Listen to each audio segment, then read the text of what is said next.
start, this list will have nothing to do with individual game mechanics or design preferences. 2D, 3D, anime, what have you, it's all the same in the context of this list. These are mostly back-end features that exist to make these games as accessible and playable as possible. Fighting games, despite many positive changes over the years, still exist in a niche and struggle to retain their initial audience. This list seeks to address some basic features that any fighting game ought to have before launching to an audience, especially at full price.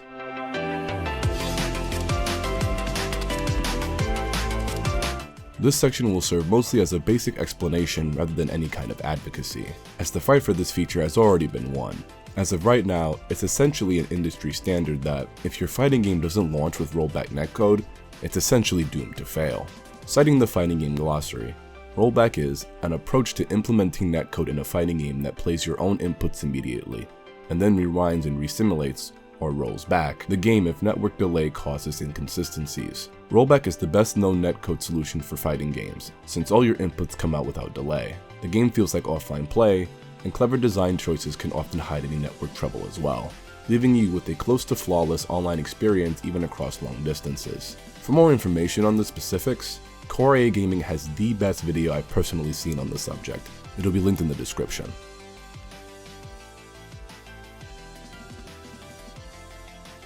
Now I understand that circumstantially speaking, this isn't the simplest change to implement, especially considering relations between companies and whatnot. However, I do think it's vital for the success of fighting games, as this genre is notorious for leaking players within a month post-launch, and then trickling down to a point where matchmaking is dead, and the only way to effectively play the game is through small local communities. While dedicated players might find value in these smaller communities, it can't be understated that the average player experience is essentially rendered null and void once they can't effectively find a single game, resulting in community sentiment that a game is considered dead, which further exacerbates the issue.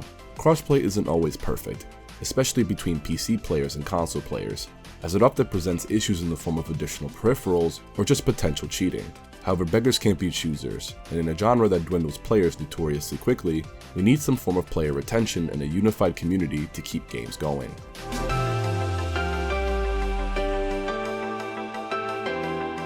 This feature is similar to rollback in the sense that it's essentially par for the course for any meaningful fighting game release. However, its absence prior to recent releases is quite jarring in retrospect, as having a basic understanding of frame data, let alone having access to the frame data of your individual game, could be argued to be the basic standard of entry for competitive play. It can make the difference between meaningfully engaging with the fighting game systems and having no real understanding of what's going on in any individual match. While it's easy to write off the necessity for frame data, as most fighting games include it as a standard feature in training mode, never forget the fact that not only was it not standard too long ago, but even in the case of Tekken 7, was considered a monetizable feature.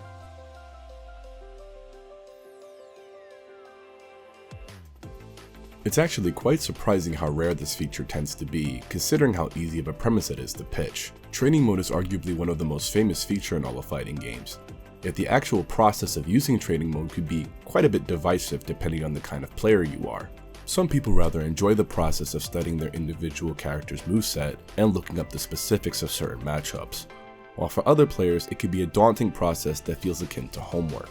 It's well understood that the most effective way to grow and improve at any competitive activity quickly is to have some sort of training partner, someone either relative to you in skill that you can improve with, or someone far ahead of you in skill level that can coach you. In either scenario, having an online training mode where people could join in on the learning process seems like a no-brainer, making the process of learning an individual game's mechanics more enjoyable and efficient.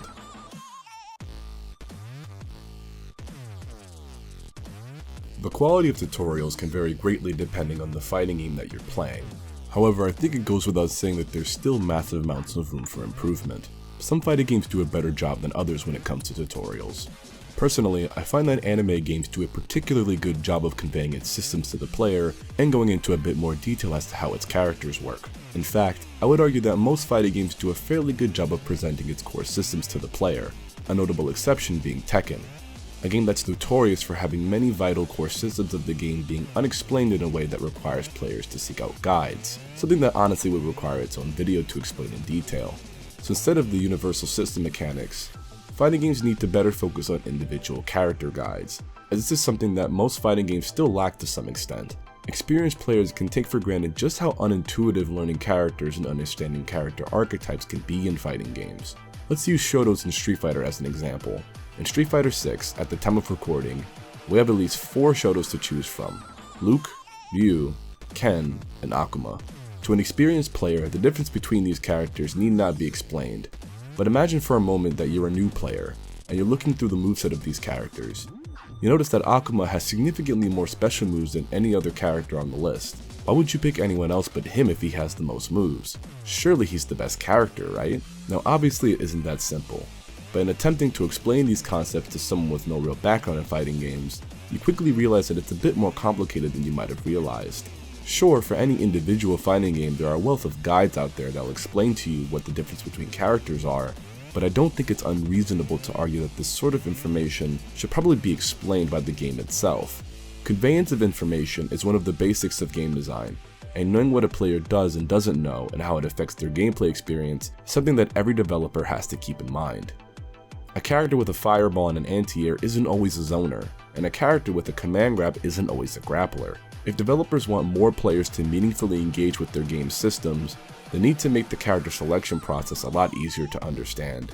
Giving players an idea of what a character's archetype is, what that archetype means, and what the character's goal is in a match, especially key moves that facilitate that goal. Clearly presenting this kind of information will go a long way in assisting people in trying out different characters and figuring out who their mains are.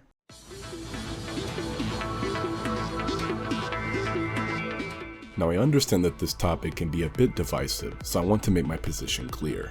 If you play fighting games with Wi-Fi, you're not a bad person for doing so. I don't hate you, and I don't automatically assume you to be a bad player either.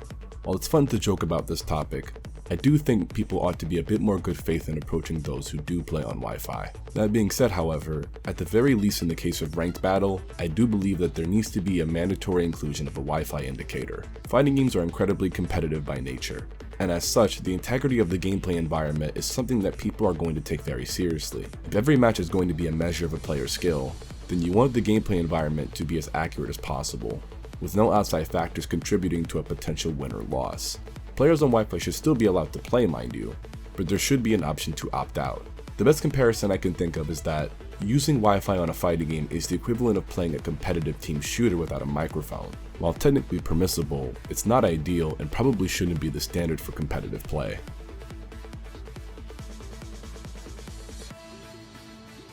Now I know the thumbnail of this video said 6 things that should be in every fighting game, but this 7th option is going to be a bit controversial and will probably be the spiciest thing you see in this video. So for the sake of keeping things brief, I'm going to keep arguments in favor of this feature reserved for a future video, where I present my arguments in more detail. Personally, I believe that first to 2 should be mandatory in ranked play.